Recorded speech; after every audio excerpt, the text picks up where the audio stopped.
آپ کے سامنے ہے، تین باتوں پر روشنی ڈالی جائے گی۔ سورۃ الشورى کی دو آیتیں ہیں، آیت نمبر 40 اور 9 اور 50 آپ کے سامنے پڑھی گئی ہیں۔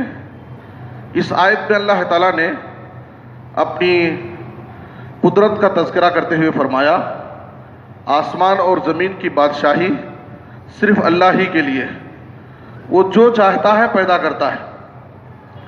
کسی کو چاہتا ہے، جسے چاہتا ہے وہ بیٹیاں عطا کرتا ہے، اور جسے چاہتا ہے بیٹے عطا کرتا ہے، اور جسے چاہتا ہے دونوں سے نوازتا ہے، بیٹے اور بیٹیاں دونوں سے نوازتا ہے، اور جسے چاہتا ہے اپنی رحمت سے، اپنی حکمت سے وہ دونوں سے محروم کر دیتا ہے۔ اللہ تعالیٰ ہر بات کو جاننے والا، کون کس چیز کا مستحق ہے، کون سی چیز کس کے لائق ہے، وہ اللہ بہتر جانتا ہے، اور وہ ہر چیز پر قادر ہے، جو چاہے وہ کر سکتا ہے۔ دیکھیے، اس آیت کریمہ کے حوالے سے حافظ علامہ ابن القیم رحمۃ اللہ علیہ اپنی تفسیر میں فرماتے ہیں کہ اس آیت پر اگر غور کیا جائے تو اللہ تعالیٰ نے اناثا یہب لمن یشاء اناثا، بیٹیوں کو پہلے ذکر کیا ہے۔ اللہ نے کہا کہ اللہ جسے چاہتا ہے بیٹیاں دیتا ہے، اور جسے چاہتا ہے بیٹے دیتا ہے۔ چار قسم کا تذکرہ کیا ہے، ان میں اللہ تعالیٰ نے سب سے پہلے بیٹیوں کا ذکر کیا ہے۔ تو کہتے ہیں کہ وجہ کیا ہے، اس کی حکمت کیا ہے؟ اس لیے کہ زمانے جاہلیت میں لوگ بیٹیوں کو مؤخر کرتے تھے، ان کی پیدائش ہی کو اپنے لیے باعث ننگ و عار سمجھا کرتے تھے، ان کے وجود کو اپنے لیے منحوس سمجھتے تھے۔ تو اس لیے اللہ تعالیٰ نے ان کی اہمیت، ان کی عظمت، ان کی شان، ان کے مقام و مرتبے کو بیان کرنے کے لیے سب سے پہلے بیٹیوں کا ذکر کیا کہ اللہ تعالیٰ اپنی قدرت سے جسے چاہتا ہے بیٹیاں دیتا ہے، جسے چاہتا ہے بیٹے دیتا ہے۔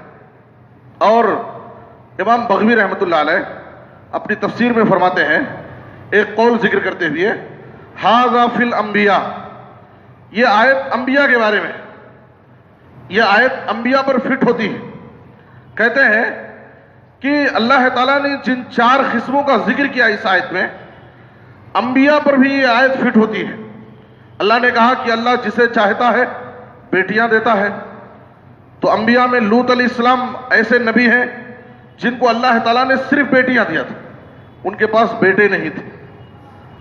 تو وہ آدمی جس کے پاس صرف بیٹیاں ہیں، بیٹے کی نعمت سے محروم ہے، تو اسے سوچنا چاہیے یہ ایسی نعمت ہے اور یہ ایسی تقسیم ہے اللہ کی طرف سے کہ اللہ تعالیٰ نے نبیوں کو بھی اس چیز سے گزارا ہے۔ نبی انبیاء اللہ کے نزدیک سب سے برگزیدہ، سب سے محبوب بندے اللہ کے، اللہ نے انبیاء کو بھی اس چیز سے دوچار کیا۔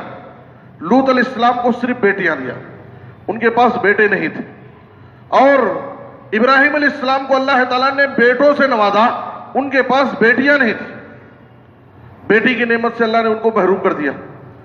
او یزوجہم ذکرانا و اناثا، اور اللہ تعالیٰ جسے چاہتا ہے بیٹے اور بیٹیاں دونوں دیتا ہے۔ ہمارے نبی صلی اللہ علیہ وسلم کو اللہ تعالیٰ نے بیٹے اور بیٹیاں دونوں نعمت سے نوازا۔ اور چوتھی قسم، وَيَجْعَلُ مَن يَشَاءُ عَقِيمًا، اللہ جسے چاہتا ہے دونوں سے محروم کر دیتا ہے۔